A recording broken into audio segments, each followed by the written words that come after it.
সতর্কতামূলক এই সিরিজটা দুর্বল হৃদয়ের জন্য নয়। মনস্টার দ্য এড গিন স্টোরি এমন এক মানুষের বাস্তব কাহিনী যার নাম শুনলেই একসময় কেঁপে উঠত পুরো আমেরিকা।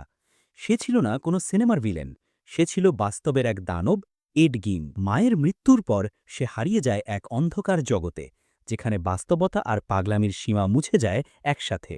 একলা, নিঃসঙ্গ মানুষ, কিন্তু তার চিন্তা ছিল ভয়ঙ্কর, যেন নিজের ভেতরেই তৈরি করেছিল ভয়ের এক নতুন সংজ্ঞা। এই সিরিজে আপনি দেখবেন কিভাবে এক বিকৃত মানসিকতা ধীরে ধীরে মানুষকে অমানুষ করে তোলে, আর কিভাবে পুলিশের অনুসন্ধানে ধীরে ধীরে বেরিয়ে আসে এক ভয়ঙ্কর সত্য।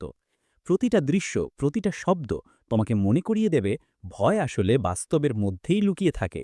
তাই দেখার আগে ভাবো দুবার, কারণ একবার শুরু করলে তুমি আর বেরোতে পারবে না এই গল্পের ভেতর থেকে। পুরো রিভিউটা দেখতে চলে আসো আমাদের YouTube channel the world of movie.